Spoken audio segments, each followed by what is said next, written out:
Stunned, you're grabbed by the wrist and pulled away. You yell, you flail around, but then the man takes out a honey cake. You've never smelled one so good. Naturally, you take a bite, and for a second, you forget you've just been abandoned. Turns out this guy is a Mango, a professional slave dealer commissioned by the brothel you're heading to. His job, to find fresh new blood for, well, we'll come back to that. You're marched through the crowd and under the stone arch that spits you back into Sabura, the welcoming air of sweat and regret you've known your whole life. You arrive at a stone building. There's a banana-shaped carving by the door, and your stomach growls. Cool, maybe there's more food inside.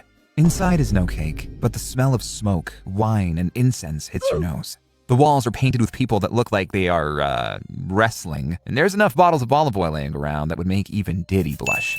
You don't know the word for it yet, but this is a lupanar, the brothel, and your new home.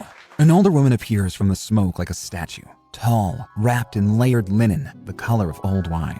Gold rings crowd her fingers. Each one could buy a better childhood. She calls herself Domina Fulvia. Turns out, your new owner. Her eyes study you the way butchers study meat. She leans close. The perfume burns your nose. You'll make money, She says. if you learn to please. You also get a new name, Melito, or Little Honey. The others chuckle. You're led down a cramped, narrow corridor past tiny stone cubicles with sounds of people grunting like they're trying to lift something heavy. You hope they're okay. You find yourself in an empty small room with a mat, no door and no window. You try to sleep, but one thought keeps circling your 5-year-old head. What am I even doing here? But hey, your father trusted this guy, right? Right?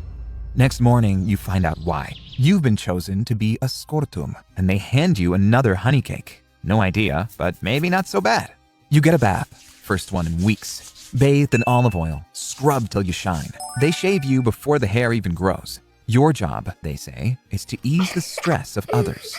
You meet some other workers, and they teach you the rules. Never refuse a Roman citizen. Never mention names. Always smile. Sounds easy enough. You're told to walk with grace. Not like a boy, but like a dancer. Hips loose, arms straight, head slightly tilted as if you're always listening to applause that never comes. You're told you are beautiful.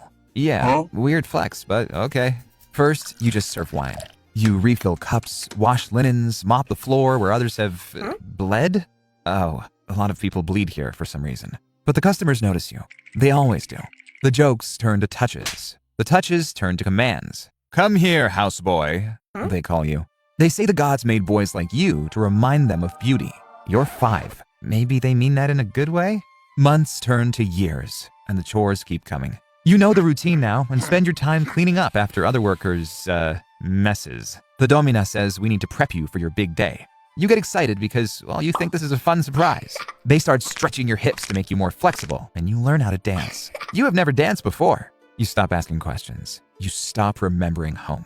They say you're lucky, clean, well-fed, protected. You start to believe it. Until one night, the Domina says, You're ready. words that will haunt you forever. You are 9 when it happens. They say the client is a senator, wealthy, respectable, generous. You've captured his eye a few times in passing while cleaning over the years. Domina says it's your first big test.